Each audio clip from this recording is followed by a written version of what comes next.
Can Marvel Rivals learn from Overwatch's mistakes? I'd say yes. I'd say that there's so many lessons to learn from Overwatch's failures. I think they have valued the customer way more than Blizzard has in terms of the quality and value of the skins they've given.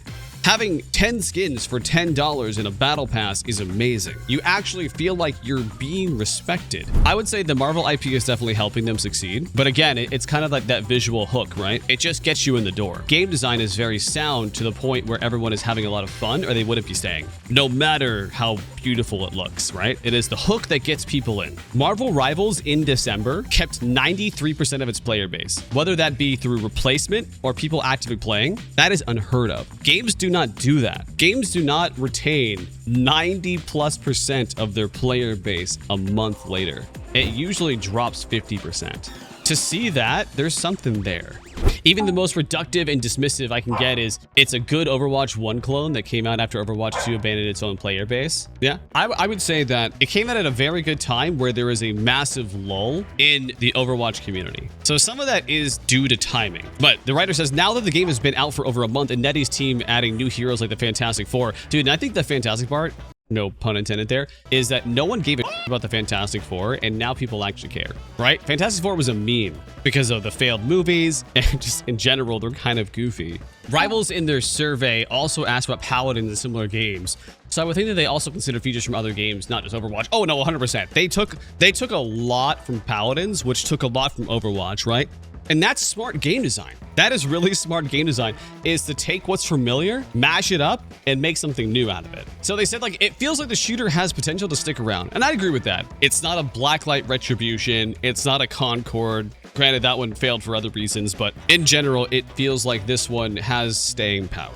And that they're not afraid to take risks. Mr. Fantastic is a really goofy character, but yet feels all right. The Marvel Rivals development has the luxury of watching a similar game strike its own course and falter over the years. It's true. I mean, that's like... This is a weird statement because that's what every game company does. This is literally what every game company does, is case studies on their competition. So this is not like a unique NetEase thing. This is a industry standard of looking who has failed and who has succeeded and why. But Overwatch had an incredibly strong start as a hero shooter. The opening cinematic, a museum fight where Tracer and Winston faced off against Reaper, it was absolutely electrifying. But I was also intrigued by the overall lore that was drip-fed through the events. See, I mean, I feel like overall lore, people who give a about lore are a very small amount of people. Most audiences do not give a about lore. It is the truth. No matter how much you love lore, 90% of the people out there are not going to give a about it. They stayed engaged with the community for years, but over that time, my enthusiasm began to dim. Blizzard was slow to release balance patches. I feel like that's just like the mantra of Blizzard, right? Blizzard is methodical and slow. When in today's day and age, people want fast iterations. They want everything faster. So Blizzard's methodology and how they have built their studio does not work anymore. People don't want to have a broken character for 3 months, but Blizzard let it happen. We got a balance patch, whether it's good or bad, depending on if you like it or not. We got a balance patch for Marvel Rivals in 1 month. And I guarantee you there'll be more balance patches very soon, right? I feel like with NetEase, it's a iterate fast and iterate often, not a let's take our time and really evaluate and then make one big update. But that's the problem. Blizzard was methodical and slow. Nowadays, it's only slow. Yeah, I mean, because Blizzard's a shell of what it used to be in terms of the talent. Whether or not they went and made their own studios, or they went to Riot, or wherever, you know? They let players marinate in unfortunate meta. And when you let your user base sit there and fester in a meta that is not fun, it's going to create a lot of resentment to the company, really just not respecting the player's time. When the patches did come through, they often bent the game in favor of professional play, trying to ensure that there would be a healthy ecosystem for the Overwatch League. And I think that's also an issue too, right? Of like, who do you balance for? Do you balance for the gold player, like the average player? Or I guess maybe silver. Do you balance for the silver? Or do you balance for the Grandmaster? In the early days of the game, I would be excited when there was a new hero teaser and we saw a bunch of other characters in the frame. Perhaps one of these could be my next hero. I feel like that wonder has very much gone away.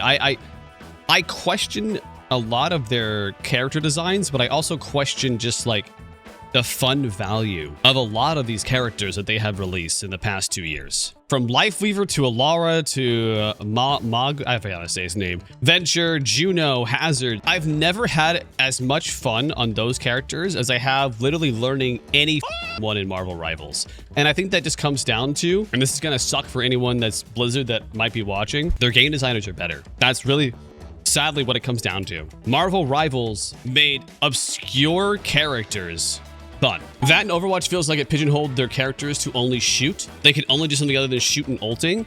Rivals is not afraid to take risks. Like, you would never see a Mr. Fantastic / Luffy in Overwatch. You just wouldn't.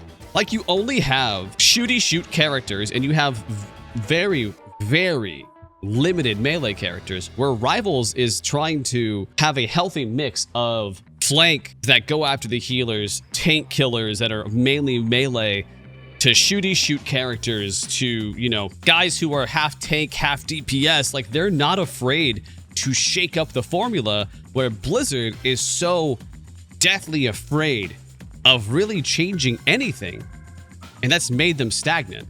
Melee characters are a great addition to this formula to make the gameplay feel faster. I'd agree. It's interesting, right? Because you have Iron Fist, you have Magic, but I think the cool part is that they're not afraid to break them out of these like boxes that Blizzard does. Blizzard has clear ideas of what a tank is, what a DPS is, and what a healer is. Where Rivals is like, yeah, you're kind of a healer / DPS, and then you're kind of a DPS / tank, and then you're, I don't know what the fuck you are, Iron Fist. You know, you're just there. You know, like that.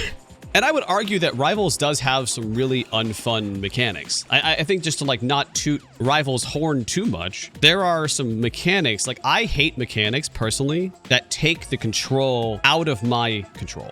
So when I get stunned, when I get swallowed, like a fear in WoW, those are unfun mechanics. Or the I win button of a Zenyatta or, you know, Luna Snow. That's unfun. I gotta sit there and stare at her dancing for, you know, 10 seconds, and then I'm going to pop her in the face.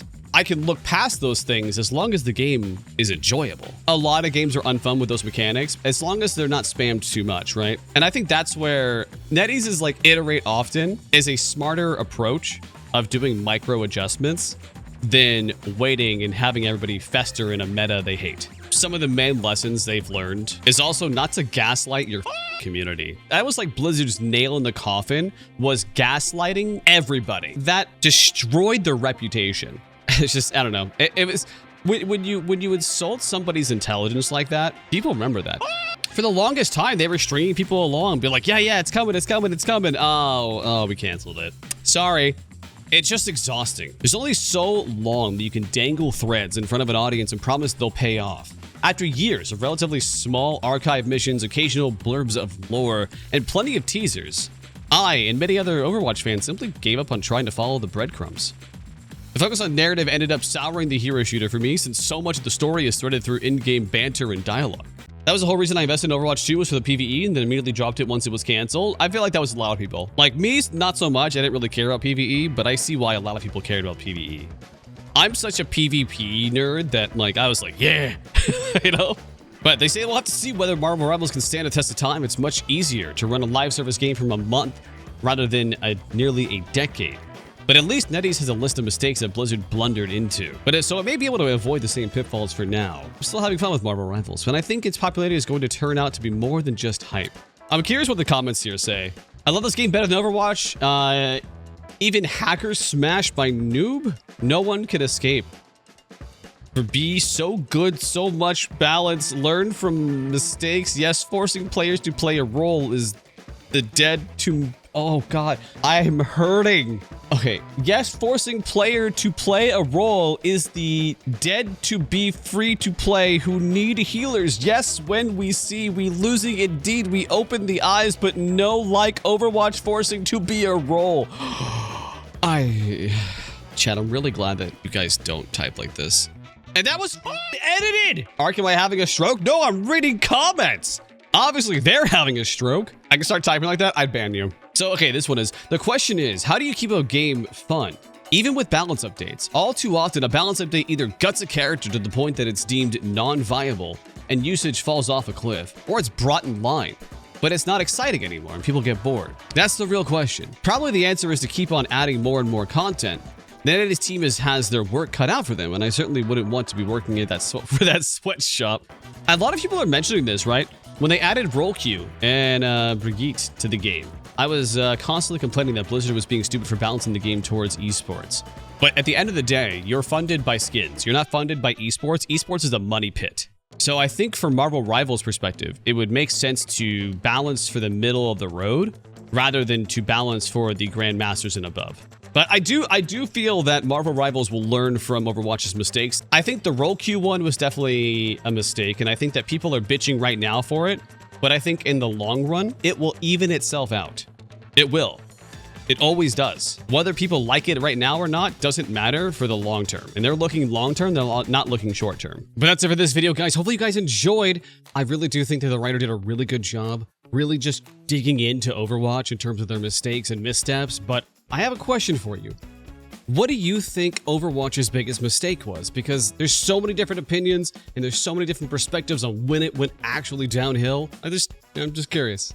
But anyway, that's the end of the video. Bye-bye.